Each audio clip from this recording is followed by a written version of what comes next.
Hello, welcome back to my YouTube channel. If you're new to this place, do subscribe and turn on your notification.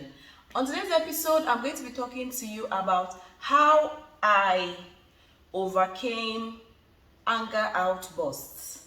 Okay? Alright, so I used to be this person that I say my mind the way it is. If you do anything I am offended at, I'll just tell you, bah! I won't even care how you feel about what I'm saying or if it will hurt you. I'll just throw it to your face. To hell with you, what's there? It's not always a good sight. But anyway, how did I overcome it? Growing up, I have a very I don't want to pay attention to. Whatever you're telling me, I'll just be like waving it, I'll be like, I beg you, be talking what you are talking. When you're done, you leave my sight and all that. I did not know that I was building lots and lots of baggages. But I'm here to help those who cannot actually help themselves. So let me tell you what I did. Okay, for me, I began to read the Bible. You might not be a Christian, you might be a Muslim, you might be an atheist, whatever. But I am telling you about my own experience, okay? I began to read the Bible and studied the part of selflessness. In selflessness, you get to understand human being. You get to know how to relate to them. Because if you're not thinking about yourself, you're definitely thinking about the next person. That is selflessness. So I began to study the Bible, and the more I studied the Bible, the more I kept on praying about, Lord, please give me the spirit of selflessness. Give me the spirit of selflessness. I really want to know how to communicate with people, tell them that they offended me without offending them with my words. Because like they say, words they travel a long way. They travel a long way. Someone can remember what you said 25 years ago, and you'll be like, did I ever say this?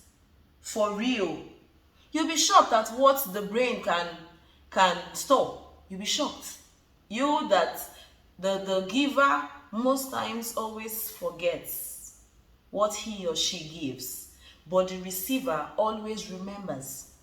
That is why you should not tell someone how they should feel towards what you were giving to them or what you were doing to them, because they are the receiver. How they are receiving it is completely different from how you are giving it. So that is why you should always try to understand the type of person you're with before you do some certain type of things. So I kept on reading the Bible, and I used my elder sister as practice. Okay, so I've not always been friends with my elder sister. We are always, you know how siblings can be sometimes. We are always not in the same shoes and all that. She will say her own, I'll always say my own, and then I'll just walk out.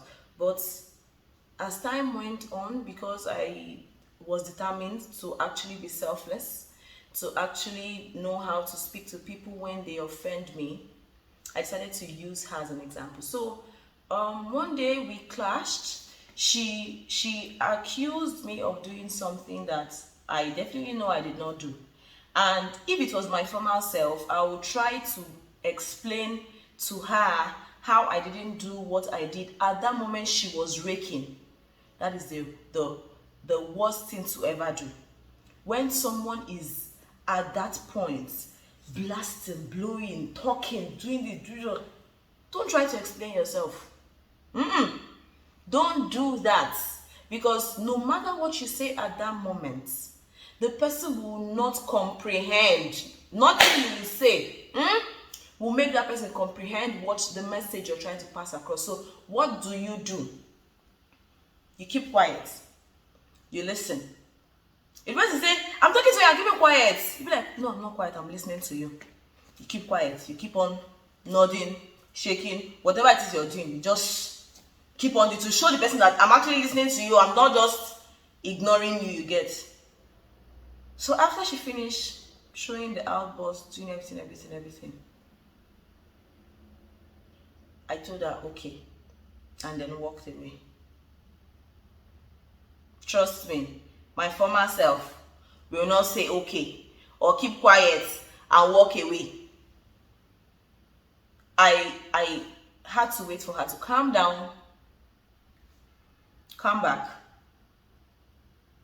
and then I now spoke to her and explained to her what happened. That was when she understood what actually happened. So you see, learning how to control outbursts, it takes a whole lot of work, practice, study, association with people. You don't just read it up and then it's just like that. You have to practice it. You have to associate with people. You have to like try to even get on people's nerve to actually know if you're making progress. My sister will always tell me, when people know you for a certain bad character, when you decide to change, show it to them. Don't be doing it behind their back and be doing slow-mo somewhere. They might not notice. So, let me give you an example also. There was a time I did something for my sister, and it's not something I usually do. So when she came back and she saw it, she thanked her house help. So it was the house help that told her, it's not me that did it though, it's Ada that did it. And she was like, Ada, do you understand? Because she's not used to me doing that type of thing, she was surprised that I actually even did it. So when you decide to change, when you decide to like improve on your anger outbursts, let the person you're doing it for or the people you're doing it for know that you're actually making efforts, because they might be very slow that they will not know what you're doing at the time you want them to know about it. So thank you so much for joining me today on this episode. Please do like, subscribe, and turn on your notifications. See you next time. Thanks. Bye.